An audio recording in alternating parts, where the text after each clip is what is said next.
Recording. So, welcome to our latest National Extension Climate Initiative webinar. Today, we'll be joined by Dr. Erik Nordman, who will be discussing data centers and climate change. Now, a few housekeeping things. One, if you have any questions, please feel free to put them in the chat and I'll comb through and we'll answer those at the end. Um, if I can articulate your question well, I'll do so. Otherwise, I'll ask you to come off mute to ask your questions directly. If you could do me a favor and just make sure that you are muted as we're going through this. Second, this webinar is being recorded and it will be uploaded to the National Extension Climate Initiative YouTube channel, hopefully in next week or so. So please be on the lookout for that if you miss any parts of this.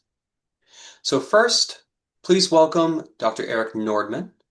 So, Dr. Nordman currently serves as the director of the Institute of Public Utilities at Michigan State University. He also has an academic appointment as an associate professor in the Department of Agricultural, Food, and Resource Economics.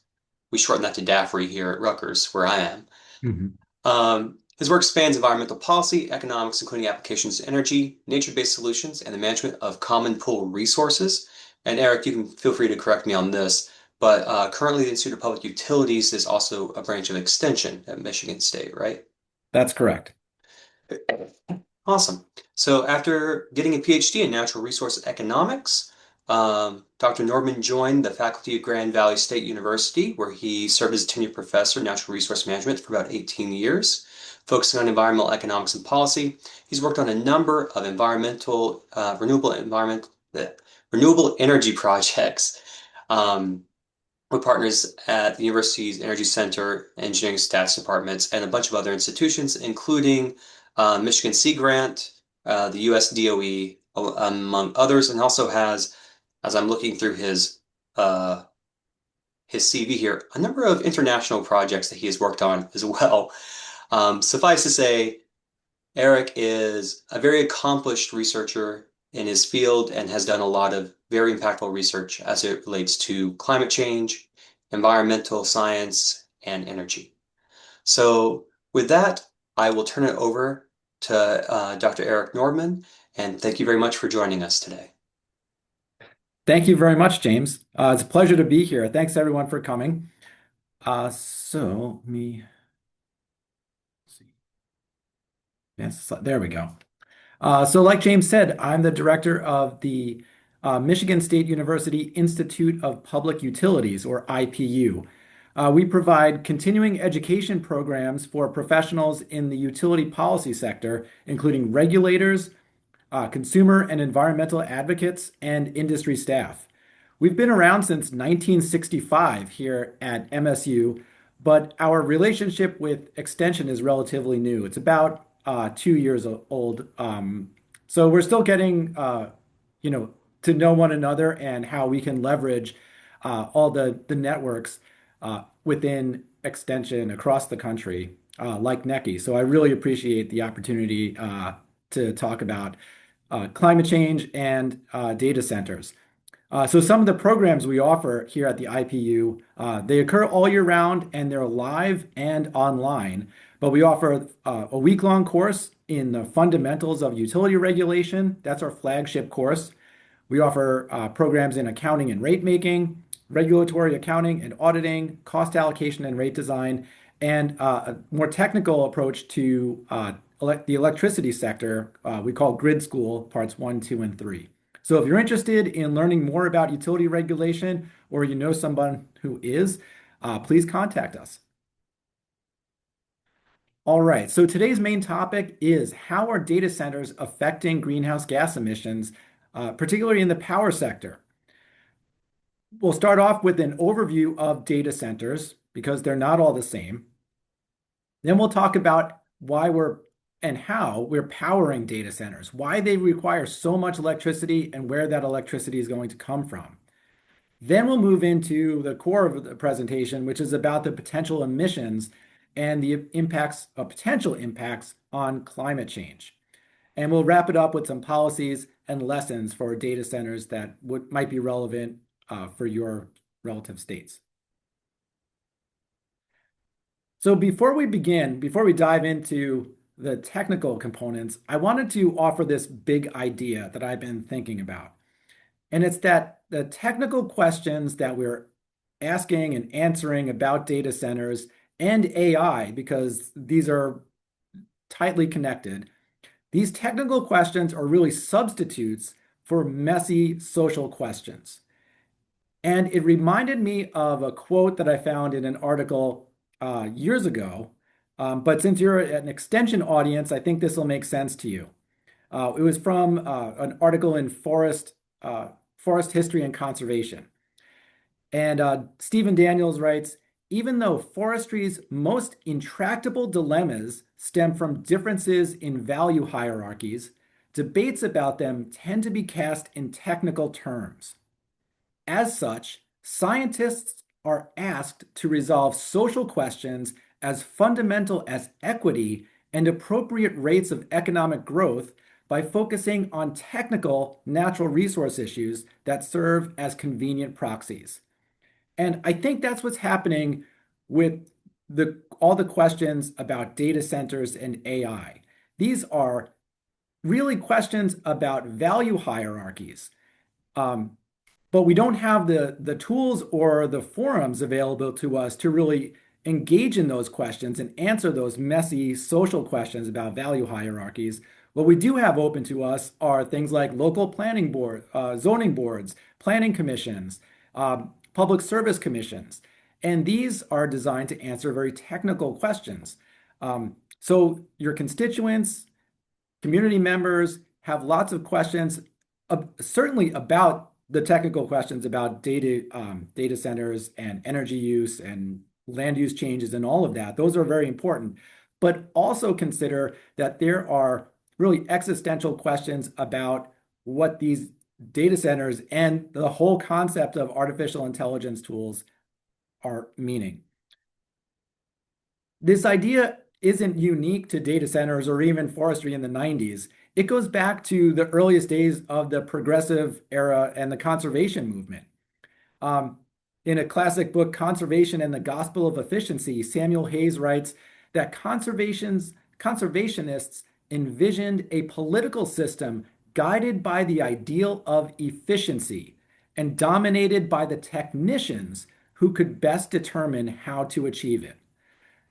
So the idea of framing messy problems as technical issues to be solved by scientists and other technicians is at the heart of the progressive conservation era, from 100 years ago, from the time of Teddy Roosevelt. And we are all intellectual children, and our agencies, have a legacy that goes back to that. Um, so that's kind of my big idea. Now let's dive into some of the technical things, and then we'll come back around to this maybe at the end. All right. So data centers. Data centers come in a variety of types and facility sizes. So data centers can literally be a closet in a hallway, like we have down here, down the hall from me. That would be like a telco edge or a commercial edge type data center. It might be a closet, it might be a room that has some computers that does some processing. It's routing emails, it's serving up web pages and things like that, but pretty conventional stuff. Um, the IT closet in, your office building. And then there are other ones that are bigger. They might be a whole room, they might be a whole floor, they might be a small building in a suburban office park. And then we get up to, so those are pretty conventional. The first, the colors from yellow all the way up to the gray and green there. These one might be considered conventional type data centers. Um, Really not controversial. You might not even know they exist. They've been around for decades. These are not really the ones that are attracting all of the attention now. The two at the top, the dark blue and the light blue, are the large scale co-location, which means that there are multiple organizations within the same facility, and then the hyperscale, which have more than 5,000 computers, servers, and would be more than 10,000 square feet. These are specifically built for these new AI computer chips that are categorically different in the way they work and the energy and water that they use. So you can think about this as being ranked from facility size from, a closet to up to hundreds of acres in some cases for the hyperscale data centers. Over time, the data centers are shifting towards hyperscale facilities from these conventional types. So this is a chart over time that shows the percentage of servers. So even though the number of servers is growing, this is percentage of servers. So that's going to stay, constant at 100%. But you can see the distribution of the different types of data centers. Across the bottom, this is going up to 2018. Across the bottom, you can see we have lots of those small facilities. Um, but most of the data centers are dominated by these internal data centers. So they might be kind of, mid-size data centers. After 2018, however, we start to see a shift. And you can see the explosive growth in these large scale and hyperscale data centers. By 2024, you can see that about 60% of the data centers are either hyperscale or co-location, and that's expected to grow out to 2018 and beyond. Right. So that's really where the momentum is. That's why this is attracting so much attention, not because of that the idea of data centers is new, it's because these hyperscale and large scale data centers are being built out at such a rapid pace. The US has about 500 hyperscale data centers already, and more are being built every year. So we have about half of the world's total, as you can see there. At the end of 2024, we had 54% of the world's total. And that chart there, the data center growth, is kind of looks like an exponential growth curve. It is continuing to grow. Where are these located? Mostly it's where the people are. So you can see that a lot of these are in the along the eastern seaboard, especially what they call Data Center Alley in Northern Virginia. For historical reasons, that's where a early internet hub was established near Arlington, and then the industry kind of coalesced around that and grew from there. Um, some people say that 70% of the internet traffic flows through Northern Virginia. Um, I, there are some places that debunk that's precise figure, but a lot of the internet traffic for the country goes through that particular place in Northern Virginia. So that's where a lot of these were hyperscale data centers were originally located.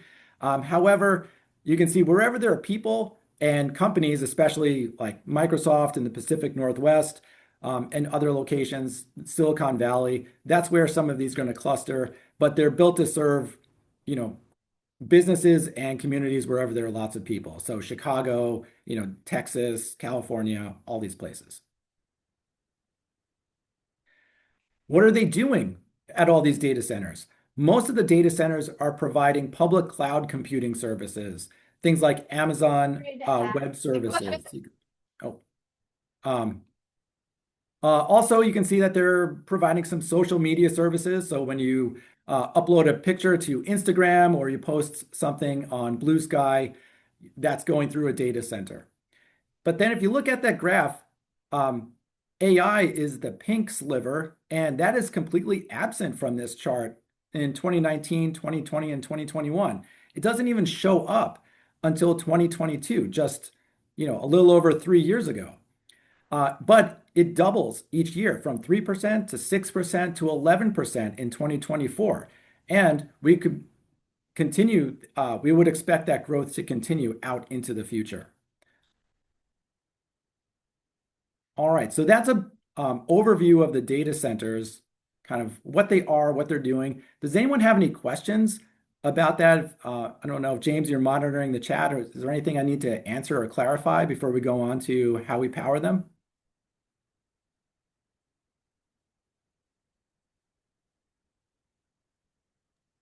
Nothing in the chat so far on that end. Okay, great. So let's move on to how we power these data centers. Hyperscale data centers use enormous amounts of electricity. I'm going to show you two case studies from where I live in Michigan to kind of compare exactly how much electricity we're talking about. So one of the proposed data centers near me is in Lansing, Michigan, so it's just a couple of miles away. And this is a they're described in terms of how much electricity they use. So this is a 24 megawatt proposed facility on a parking lot, an underused parking lot in downtown Lansing. So this would not be considered a hyperscale facility. This is a relatively small data center. 24 megawatts would be about the equivalent electricity use of about 20,000 homes. Um, Another data center that we can compare to is the one that's proposed in Saline, Michigan, which is outside of Detroit near Ann Arbor. This is proposed to be 1,400 megawatts. So small data center, 24 megawatts. This hyperscale data center, 1,400 megawatts. How big is that even? What does that mean? Well, this would be the equivalent of 1.1 million homes. How much electricity they use? 1.1 million homes. It would be 25% of the electricity produced by Michigan's largest electric utility. It's slightly less than Detroit's electricity consumption, the entire city of Detroit, or if you prefer, the entire city of Nashville, or the entire city of Boston. Just one hyperscale data center, right? So the small data center is that's proposed in Lansing is it's about 3% of the size of this gigawatt scale data center on the other side of the state. So this is really um, categorically different, right? People tend to conflate these things. They hear data center, and certainly there are concerns about the one in Lansing, and I've been fielding a lot of questions about that.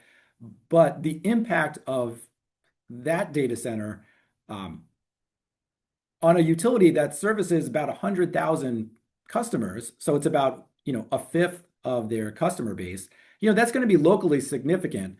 But what we're really concerned with are these hyperscale data centers that are just off the charts in terms of their size and their electricity use. This would, in terms of the physical size, the campus would be 250 acres of buildings and parking lots and things like that.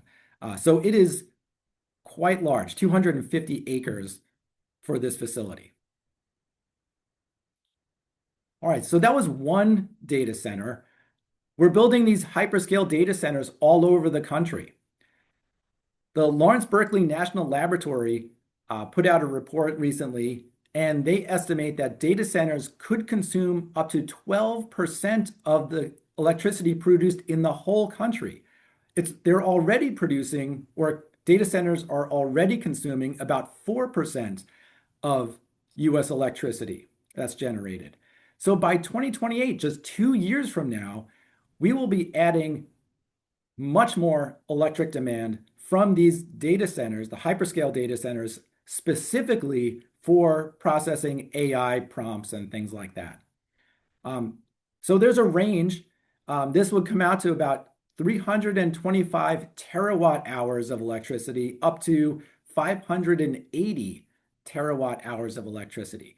It's hard to conceptualize how much, like, what is even a terawatt hour, right? We've got, your household scale, your electricity bill is in kilowatts. When we talk about utility infrastructure, it's often in megawatts, which is 1,000 kilowatts. And then we have gigawatts, which is 1,000 megawatts. And then we have terawatts, which is 1,000 gigawatts, right? So this is a huge amount of electricity. These numbers are really big. But how big is that? Well, 430 terawatt hours is kind of in the middle there. And I looked it up. That is all the electricity generated in 2024 by the whole state of New York, New Jersey, and Pennsylvania. right? Which makes sense. If we're using about 10% of the electricity in the whole country, we have 50 states, that'll be about 5 states. So yeah, these are pretty big states, three of those, Pennsylvania, New York, New Jersey, right? So yeah, that's the scale that we're talking about. Imagine that we had to build all of the electricity infrastructure for all of those states, and we're going to do that just to supply electricity for data centers, and we're going to do it over the next 2 years. It's mind-boggling. Where's all this electricity going to come from? Well, I was at uh, a meeting last week in Washington, D.C., and the chair of the Federal Energy Regulatory Commission was on the stage, and she said that she expects 90% of the power for data centers to come from natural gas. So all of that energy, the equivalent of the electricity for New York, New Jersey, and Pennsylvania, the Trump administration and the FERC chair expects it to come, 90% of that electricity will be coming from natural gas. However, many states, 16 states, have clean energy standards or renewable portfolio standards, including where I live in Michigan. There are differences in how these are factored in and what they contain. A clean energy standard typically includes nuclear power, carbon capture and storage, and things like that that aren't necessarily renewable, but would be zero carbon emissions, right? So you can see those states there. So we've got these policies for renewable portfolio standards and clean energy standards, and hopefully these data centers will be, when they're built in those states at least, will be getting electricity that is consistent with those policies. We'll get to more about that in a little while. The challenge is that there's a phrase they use is speed to power. And this is the challenge that's driving many of the energy decisions that these data centers and their owners are facing. Connecting new generation sources to the grid, whether it's a natural gas turbine, a solar farm, or a wind farm, it can take years. There have to be grid studies, there's integration, there's a whole queue where they're lining up to get access to the grid. So these data centers, their planning horizon is on the scale of like 12 months, 18 months. Bringing energy sources online can take 3 years, 5 years, even 10 years, right? So the planning, the interconnection queue for bringing energy online doesn't necessarily match the pace that these data centers want to be operating at. So they are looking to bring their own power. So this could be, produced behind, it could be produced behind the meter, for example. So it could be a rooftop solar array, for example, or a fuel cell, a natural gas fuel cell. And this is what the data center in Lansing is proposing to do. They'll get 8 of the 24 megawatts from the local utility provider, but the other 16, they're going to use these natural gas fuel cells. Instead of burning the natural gas, it uses a chemical process to separate the carbon from the hydrogen, and then it uses those hydrogen ions to create electricity. So it's a chemical process. It does release carbon dioxide, but much lower emissions of other conventional pollutants like smog-forming gases like nitrogen oxides. So that's an option. Or some of these, this is a picture of an XAI facility that's using portable natural gas generators that are typically used in an emergency context or just temporary. But these are basically tractor trailers with natural gas generators, very inefficient, but a much quicker way to power up your data center. Now, XAI, owned by Elon Musk, they got into some trouble because they didn't get the proper air quality permits for these temporary data center turbines. And the EPA recently said that the data centers must follow clean air rules with these large generators. Even though they're quote unquote temporary, they're going to be there for a long time because they're waiting for that interconnection queue.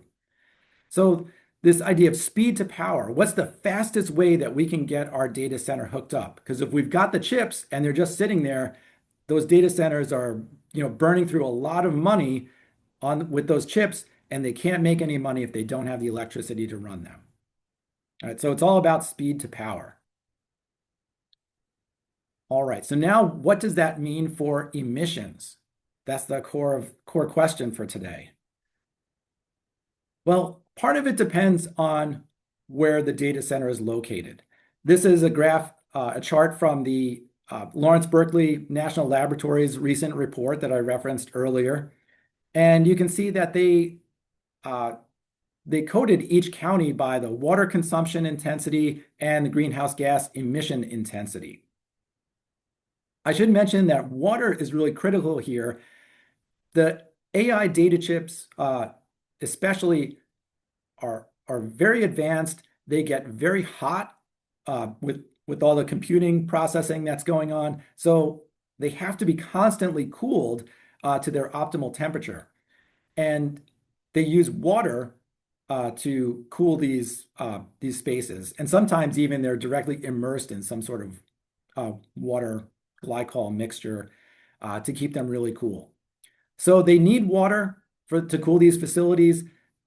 Most of the places now, the modern ones, are using a closed loop system. So you fill up the pipes one time, and then it's 95% of that water is recycled. So the water impact, from what I understand, is not huge, especially when these closed loop systems are in place. However, it also depends on where you are, right? If you're in the desert, it's still going to be an issue. Now, the energy use, that's really where the main impact is going to be. And you can see that the greenhouse gas emissions vary in intensity based on what the grid is composed of. In the northeastern part of the US, they get a lot of hydropower from Canada and from Niagara Falls. You also have much more renewables on the grid there and more natural gas. In the middle section of the country where I am, we still have a lot of coal that's being used. Yeah, so it just depends on where you are. So let's, again, take a look at those case studies of the Lansing and Saline, Michigan facilities. So Lansing's small data center would emit as much carbon emissions per year as about 20,000 cars, right? Like I said, part of this is going to come from the local utility. So it's just going to get the general mix that we're all on here. That would produce about 38,000 tons of carbon dioxide. The 16 megawatts from a fuel cell, that natural gas fuel cell, would produce about 48,000 tons, right? So it is a cleaner way of generating electricity, but it's still not zero emissions. So what does that mean? 48,000, 38,000 tons. Well, we can put that in context using the social cost of carbon. This calculation is a measure of the total value of the damage caused by 1 ton of carbon dioxide over its lifetime. And EPA economists and academic economists have been working on this number for decades, actually. And it was just updated at the end of 2024. They came out with, it was $190 per ton in 2020, constant dollars. So I updated it for inflation to 2026. So that comes out to $240 per ton. We multiply the emissions, the tons of emissions, by this number of the social cost of carbon, and the value of the total climate damages is about $20.7 million per year. All right, so that's a number, and now we can, compare that to the large data center in Saline.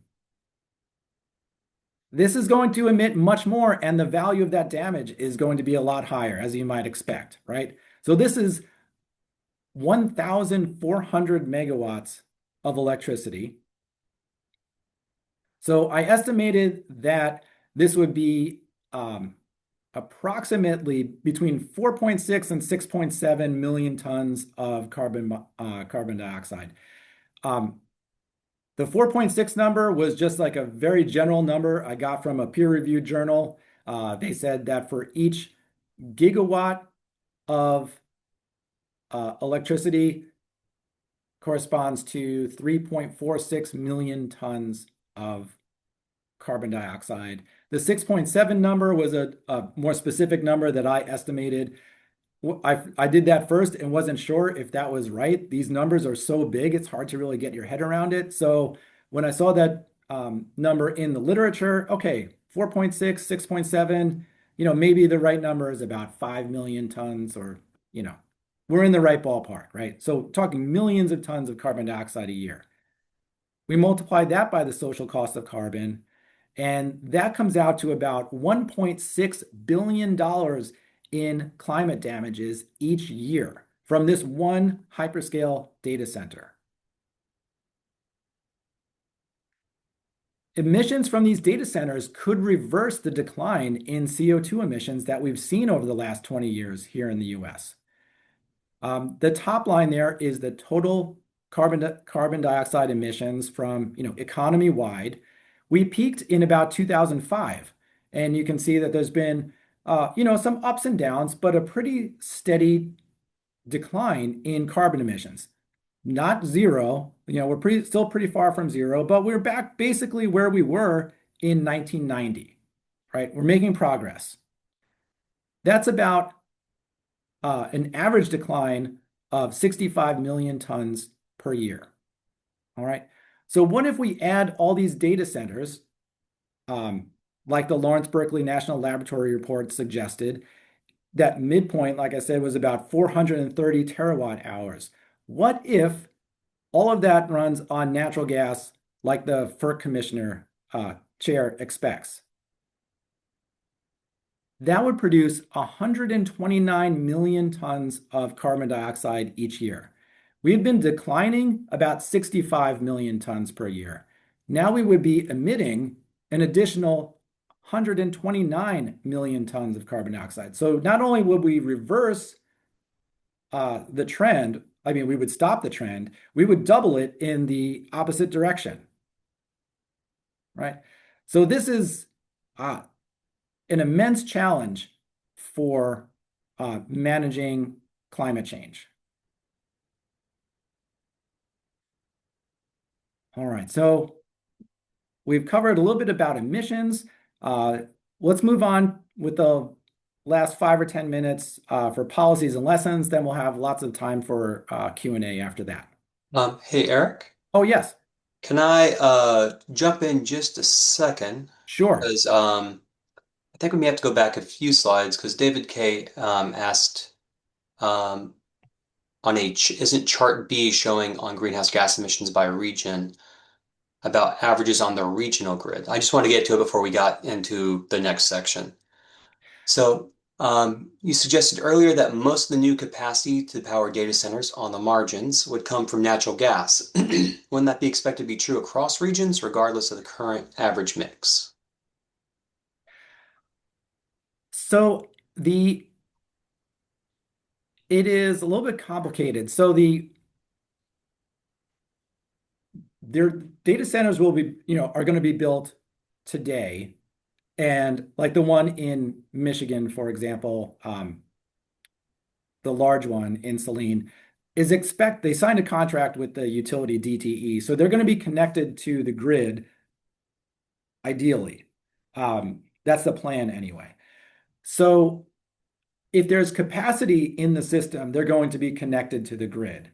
When there is no more capacity, then they're going to be either obtaining their own generation or building new gas plants to serve them. So in some cases, when there is no additional capacity, a utility might go ahead and build a combined cycle natural gas turbine plant to generate that electricity. So it's going to be using the, it's still going to be on the grid, but the additional capacity is going to be or generated by natural gas. Unless, you know, um, we hold to the renewable energy portfolios and things like that, the clean energy standards, and require these data centers to source their electricity from clean sources. Awesome. Thank you. You're welcome. And that's really what I wanted to talk about next is the policies. So what we have here is a red queen problem. You might remember Lewis Carroll, Through the Looking Glass. It's the sequel to Alice in Wonderland. And Alice visits the Red Queen. And the Red Queen takes Alice by the hand and starts running with her. And Alice says, well, in our country, you generally get somewhere else if you ran very fast for a long time, as we've been doing. A slow sort of country, said the Queen. Now, here, you see, it takes all the running you can do to keep in the same place. If you want to get somewhere else, you must run at least twice as fast as that. And that's really what we're seeing here is a red queen problem. Electricity demand across the country was basically flat for decades. So decarbonizing and reaching our clean energy goals required replacing, old carbon-based infrastructure with carbon-free renewable sources. So we're running, at a reasonable pace and we're getting somewhere. But now demand is skyrocketing because of these hyperscale data centers. And not just data centers, to be clear. We have electric vehicles, heat pumps, all kinds of electrification is going on, right? So now we have to, reaching that 100% clean energy targets that many of our states have requires running twice as fast. We've got to replace the old carbon-based infrastructure while also accommodating all of this new growth from data centers and electrification more generally, right? So we've got to run twice as fast just to keep up, right? So that's really the challenge we have before us. Some lessons from Michigan. We have some examples here in our state that I can share with you. Michigan in 2023 passed its Michigan Healthy Climate Plan, and that builds on the existing renewable portfolio standard that we had before that. So we had a target of 15% by, I think it was 2020 or 2025. We hit that without a problem. So we're maintaining that through 2029. And then there's a target for 50% renewables by 2030 and 60% by 2035. And then additionally, there's a clean energy portfolio, which includes renewables, nuclear, and anything that has carbon sequestration and capture, carbon capture and sequestration, CCS. That's 80% clean by 2035 and 100% clean energy by 2040. Right? And you can see that we're making progress there. Wind energy is that blue line. Haven't added much renewable wind energy capacity in the last several years, but solar has really taken off. So most of the increase in renewable capacity here in Michigan is now driven by solar energy. On the other hand, we do have this policy to attract data centers to Michigan, and it provides a tax incentive. There's no sales tax or use tax for these data centers if they meet certain requirements, such as investing at least $250 million in the data center. So those are the hyperscale, not the Lansing one. These are the hyperscale data centers. They have to employ at least 30 people, which really isn't that many, and pay them a high wage. And they're powered by clean energy within 6 years of operation. And so that's really the key here, is that to get that tax incentive, they have to source their electricity from clean sources within 6 years of operation. But during those first 6 years, those data centers are going to be running on potentially some other fuel, right? Are they going to be running on uh, tractor trailers with temporary gas turbines on them? Are they going to be pursuing renewables? From the get-go, we're not really sure.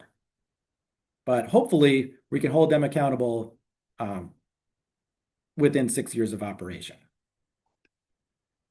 States are experimenting with policies for managing data centers, and the Sierra Club has um, a good manual for this. They have a resource, and they really break it down into four elements, four different groups of policies. So first is protecting customers.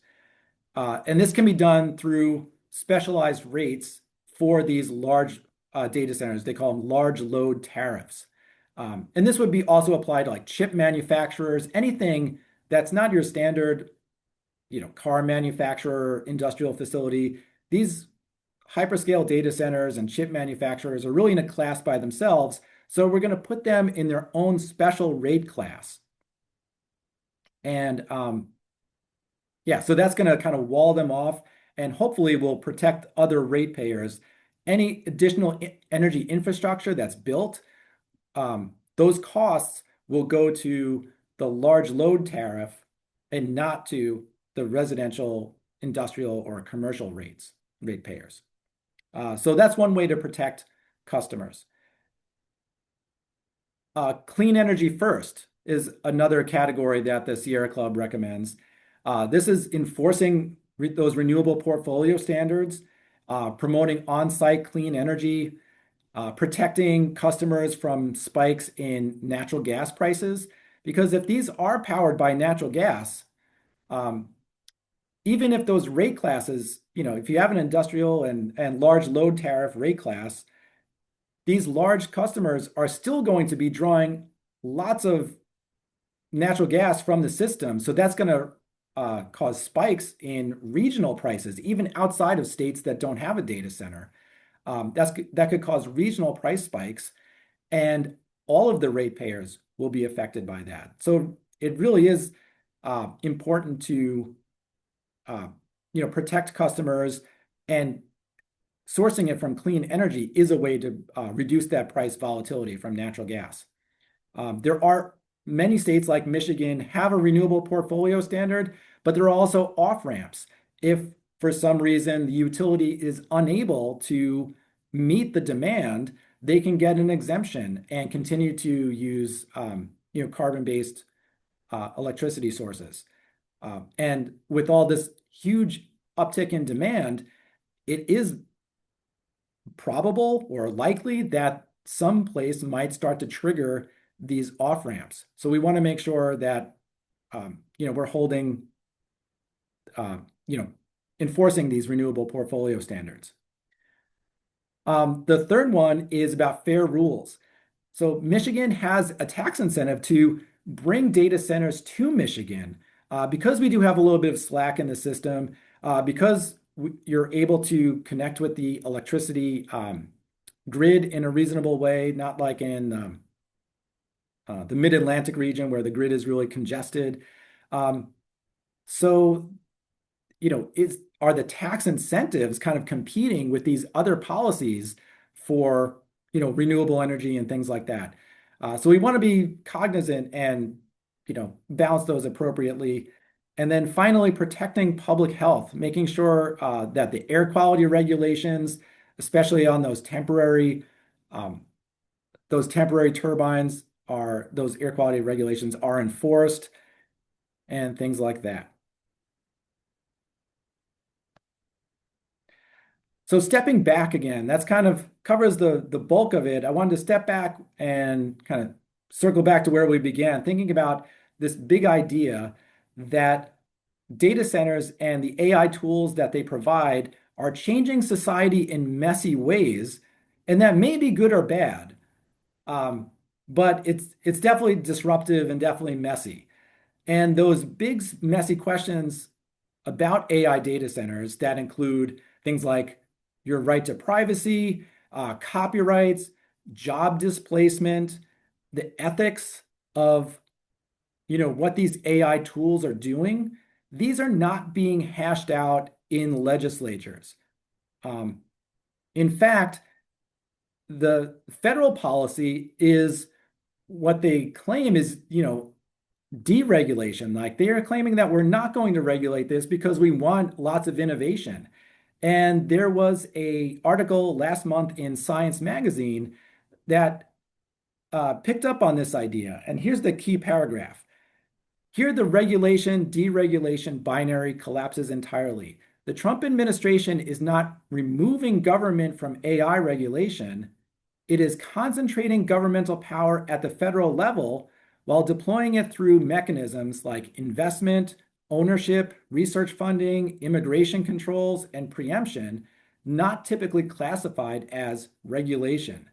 The effect is a regulatory regime simultaneously more intensive and less transparent, less democratically accountable than the rulemaking it displaces. So even though there aren't prescriptive regulations about the use of AI and data centers, how they're constructed, uh, what standards do they need to meet, um, these things are being regulated kind of indirectly through all these other mechanisms. Um, how we invest, how we promote investment, um, how we encourage research and development and things like that, and preemption that by making a statement at the federal level that we are not going to regulate, specifically, these AI tools are exempt from regulation. Um, they're also trying to cut off regulation at the state level. So what's left is that the regulation of data centers, and this is my opinion at this point, um, the regulation of AI and data centers is effectively left to zoning boards and planning commissions and public service commissions at the state level, right? So people have all these questions about how is this going to affect my job? How am I, what's the future of employment in a world where we have AI and data centers and all that?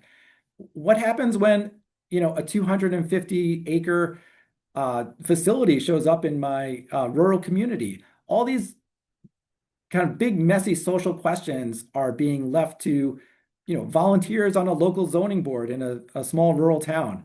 Uh, Public service commissions, they're really created to answer technical questions about utility rate making. How do we, what's an appropriate rate for a publicly regulated utility? They're not really designed either to handle these messy social questions. But those are the tools and forums that we have. Um, and that's kind of really where I wanted to leave off. I feel like it's not a very hopeful message, but as extension employees, these are the types of questions that you're going to get and probably are getting um, from your community. So just take into account that this is my suggestion is to take that into account that people, yes, they have technical questions, but also we're trying to wrap around our head around what some people call a second industrial revolution, right? That first industrial revolution took place over hundreds of years and was really complicated, um, really messy, and there was no guarantee that it was going to work out. And in fact, for the people caught in the middle, those generations, they might not have seen the benefit. So what does that mean when we're in a second digital industrial revolution? Um, right? These are big existential questions that we're all grappling with. So that's where we're at. So yeah, we covered the overview of data centers, how we power them, some potential emissions, and some policies and lessons.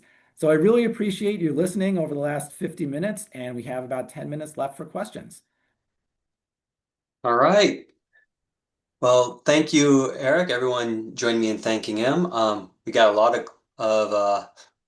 claps in the chat Oh, good. and little emojis for you.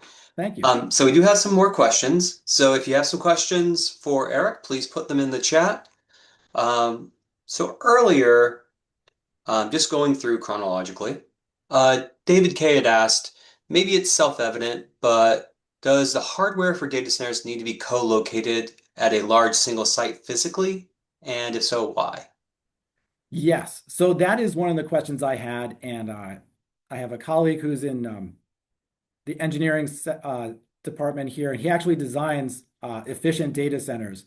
And he said that there's um, the physics of like how the information is transferred is really critical. So yeah, the idea is to put all these servers, all these computers and chips in close physical proximity to one another so they can share that information as quickly as possible, and that amplifies the computing power. So yeah, that's why they're so big. You can't really break it down into smaller, more reasonably sized ones. They're just these hyperscale ones, um, yeah, have huge economies of scale, and that's why they're built that way. I don't really have I'm not a technical computer scientist, so I can't answer more than that. But yeah, there is a physical reason why they're so close together and why they get so hot, and you need all this electricity not only to run the chips, but run the cooling systems to keep them cool so they can continue to function. And that's where the water comes in as well. Okay. All right. Next question's from Scott Larson, and Scott had a little bit of a detailed question, but I don't think he's on anymore. Um, so he's just saying he did a quick search and found like a flagship hyperscale data center in Wyoming that's I'm assuming to be um, Mhm. that's slated to be built as one of the biggest data centers in the world.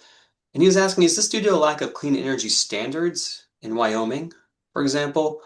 And does this suggest any change in data centers being aligned with where people are? I don't know specifically about that one. I will say that, looking at the map of where the data centers are now and, the states that have renewable portfolio standards, many of the data centers are in states that have renewable portfolio standards or clean energy standards, like New York, like Michigan, California, Washington, right? So I don't think this is my intuition saying that they're probably not looking at to avoid states with a renewable portfolio standard. What's really driving it is how can I hook up to the electricity grid as quickly as possible? And it might be that Wyoming's electricity grid is relatively uncongested and they can put it there. Okay, But awesome. that's kind of speculation. All right. Patricia Townsend asks, what's the potential to transition these data centers from natural gas to solar? Like, how long would that take?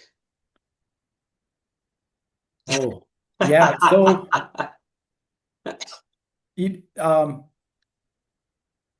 there it's whether or not they're going to run on natural gas is, I think, still a question because there is so much demand for natural gas equipment, turbines and things like that, um, that there's a backlog. There's a supply crunch for turbines and things like that. So that's going to limit how much they can run on natural gas. So maybe solar panels will become available quicker than that. Or natural gas fuel cells might be quicker than that, right? Or maybe we're going to go with really low quality, cheap, very polluting, temporary, portable natural gas generators. Um, how long could it take? I mean, if you're permitting a large solar facility, you're going to be in the interconnection queue. You have to do studies. The actual construction isn't that long. It's it's getting into, the queue, the line to hook up to the electricity grid, and that can take 3 years. So, um, in the meantime, they might be running on temporary natural gas systems, portable generators and things. Yeah. Okay.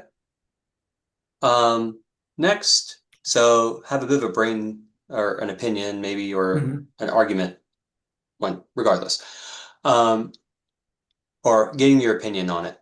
So Melissa Cray asks, I've been told that AI can provide efficiencies that may reduce carbon footprint in other areas. For example, AI could help inform wildfire management, which could help protect forest carbon.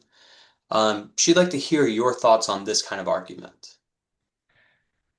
Yeah, so there are use cases for AI, um, and that might be one of them. Managing like creating new medicines based on like the optimal way to fold a protein or something like that. That's really computationally, you might know the chemical formula for this protein, but how does it fold in real life? That might be, critical for the development of, a medicine or an enzyme or something, right? So that's really computationally intensive. So there might be use cases uh, like these where AI can provide some answers. Is that going to, I mean, if we're using it to reduce carbon footprint from wildfire, I don't know. I guess I'm kind of skeptical that the it'll pencil out. I don't Okay, know. fair enough. Yeah. All right. Heather Bryant asked, a few years ago, I watched an interview with an energy executive in Vermont who described the challenge of not just generating enough electricity, but having enough at the right time. Yes. So, how do data centers impact that challenge? Can you run them in times of low demand, or do they have to run 24/7 to be cost effective? Yeah, so this is one of the really challenging questions. So utilities, your electric utilities, they're really promoting things like time of use rates. Hey, there's a lot of solar on the grid. Now is the time to charge your car. Or, there's a lot of wind blowing at night. Now is the time to run your dishwasher.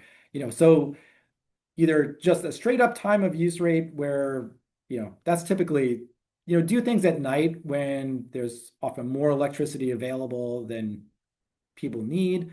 Um, if you can put it off, or, you can time it actually like, not just time it, but like if it's actually smart, it knows that there's a lot of solar available on this particular day, like right now. So do something now. Um, so we can manage a lot of our daily activities um, to optimize for that, right? That's kind of where things are going. On the other hand, these data centers, they don't want to be run that way. They make money by doing these calculations and processes. So anytime that they're not doing that, they're losing money. They want to run or have the capacity to run all the time. So they don't want to be down for even, an hour or 10 minutes when, it's a really hot day and everybody's turning on their air conditioners, right? The rest of us are say, all right, don't, I'm turning on my air conditioner, so I'm not going to run the dishwasher now at the same time. Try to shave the peak and lower that peak so we don't get brownouts. They don't want to do that. They want to be able to run their systems um, either all the time or, at least like on demand. Whenever if you're sending a prompt to Chat GPT, it has to run right then. So they have to have that capacity, and they're willing to pay for it, apparently, but it makes it really challenging to run the grid. They don't want to be flexible at all, unfortunately. Okay. Yeah. So there are more questions in the chat, but we are at the top of the hour, so I'm going to call it there.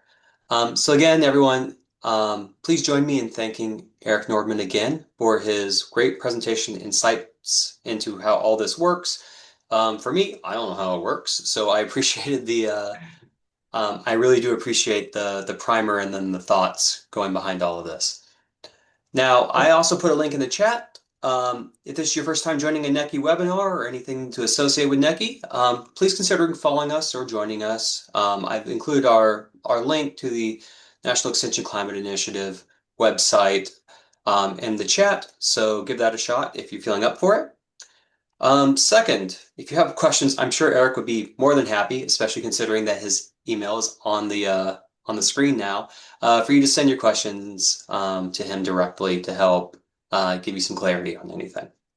So again, thank you so much, Eric. And with this, I'm going to say thank you to all of our participants today, and I hope you have a great day. Thank you, everyone. And thanks, James. Thank you.